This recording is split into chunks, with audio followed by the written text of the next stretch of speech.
What we throw away doesn't disappear. It comes back in ways we don't always expect.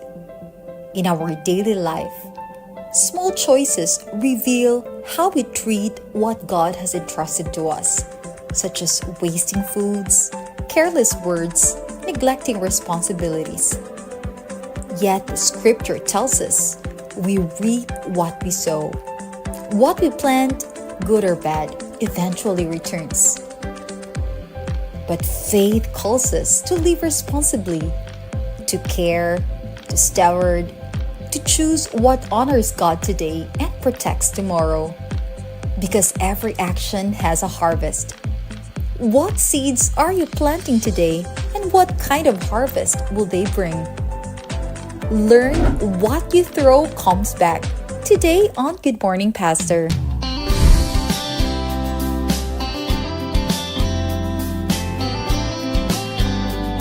Yes, mga kapaglaom, no, in every action there is an equal and opposite reaction mo kana ato ang tagaan og pagtagad og diskusyonan dinhi sa atong programa sa Good Morning Pastor og makikauban kanato karon ang newly elected principal sa Mindanao Mission Academy, mga kapaglaom. Choose Adventist Education. Makikauban kanato karon Pastor Clifford Abejo. Good morning, Pastor. Good morning, Pastor. Libog kag Pastor, sir. Sir Pastor, Pastor, sir. That's so true. Mana importante. And tagagabi siya ang atong speaker sa Yes, series. atong series. Mga kapaglam, no, atong diskusyonan karon, Pastor, is all about ang atong mga action na opposite Yeah. or equal nga mga reaction nga mahitabo. Yes, Kuya Awing. Pastor, sa atong adlaw-adlaw nga pagkinabuhi ba, unsa man ang atong simple nga batasan nga mabutang pagsalig nato diya sa Ginoo?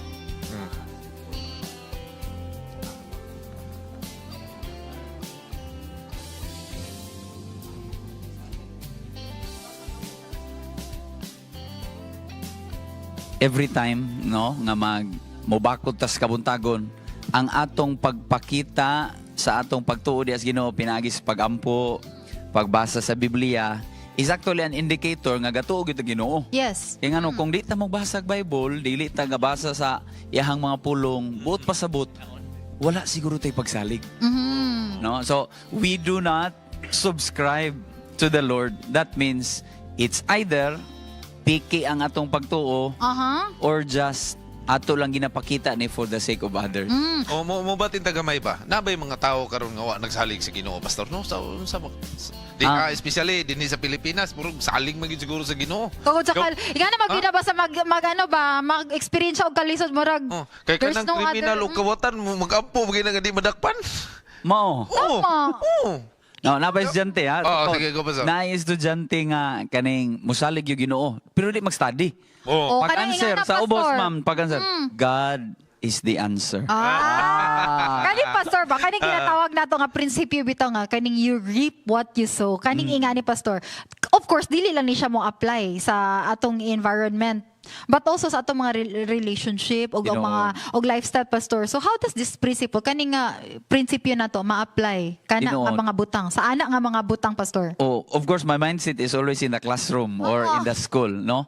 Kung ato bitang pagtratar sa mga kabataan, kaning sinagulan og pagpangga, of course, we must be firm. Yes. Kaya di man pud pwede nga dili na to disiplinahon ang kabataan. We must be firm. However, kung ang atong pagpakitaan ni dili inurbanan sa gugma, maawayan gyud ta ginikanan si Rawing. Wow. No, ma. Oh, O nga naman, because kung ang ginikanan makita niya nga ang atong pagpangga sa mga bata, inubanan sa pagdisiplina, iyaning makita. Bisan pag ang bata atong papuniton kay nagpabadlong. Correct. Moingon gyud ang ginikanan nga ay sir, ganahan kay ko nga inanaon nato kay gusto mi tabangan mi nga mapitol among estudyante. Yes. That is why this is also a reminder, no? Ako as a teacher myself, Pastor, no? Muingon jud ko nga perminting nga discipline really starts from at home. Kaya unsa man nato nang ang kana bitong usay ang ginikanan nga aka mo na bahala din ha, ma'am. Dili gid na siya pwede. Nakatry ko na ba? Dili gid na siya pwede. Oh, nakatry ko na ma'am, kabulo ka unsa iyang giingon sa mama. No, ningon na mama, sir, puntahan mo naman yung anak ko sa room niya kay nagdorm din man ko.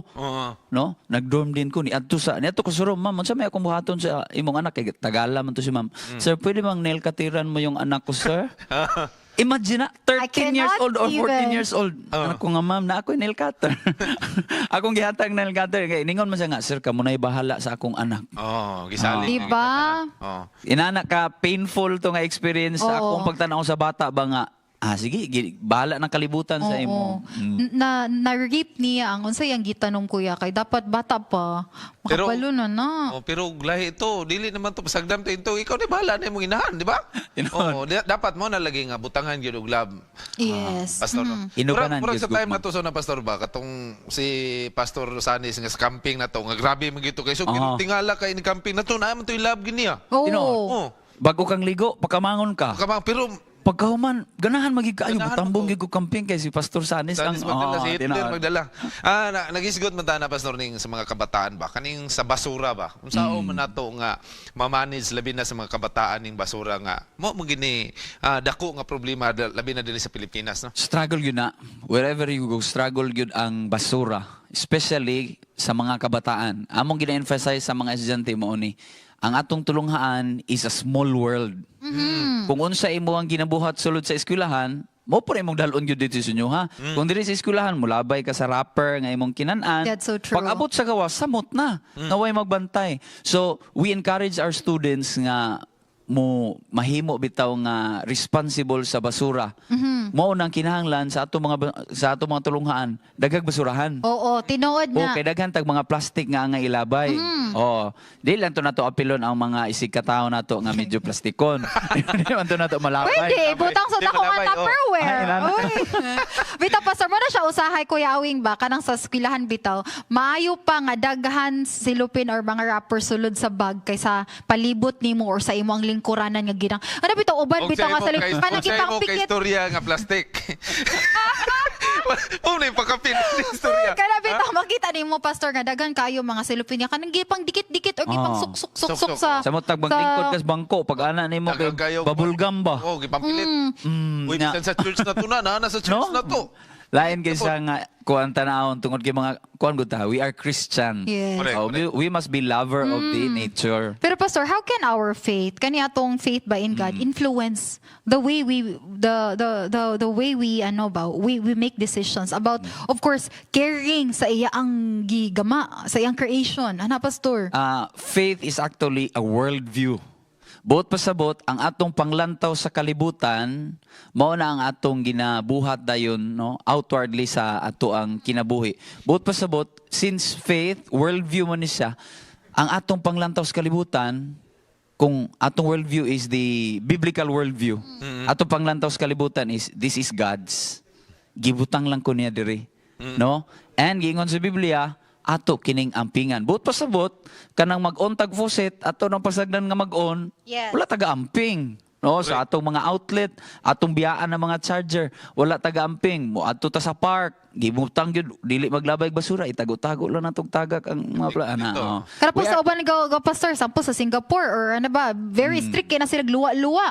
Pero ang mga uban Pinoy, Nagsalig man dito kay dako dagang kay kamera gato gana oh. Diri sa to matar. Matar may dagko. O may kamera kabutang lagi. Blender. Okay. Okay. Pastor, kanang mato ta diha sa pastor ba? Kanang unsaon man nato nga mahimong kalabi na sa mga individual mahimong maayo nga tinugyanan sa Ginoo labi na sa atong pamilya. First, we must reset our minds. mindset! Una kita sa Oh. una. Nga naman, what we do is actually a reflection of how we think. O pasabot, kung ang atong panguna-una wala gyud na sentros Ginoo, ang atong mga kabataan dili nato i-considerar nga panalangin gikan sa Ginoo. But pasabot kita, angay natong bantayan kay ingon pa, words are chameleon. Words are chameleon. And it depends on the environment. So nagdepende gyud ang atong ginabuhat sa atong panghuna-una. So we start Yes. with the mind. The mind gid mga kapaglawom no tungod kay mo ni siya ang kanang galid kung unsa gyud atong mga actions sa atong tibuok kalawasan ug sa atong mga Correct. So thank you kaayo Pastor Abel Thank you, no Ma'am for the discussion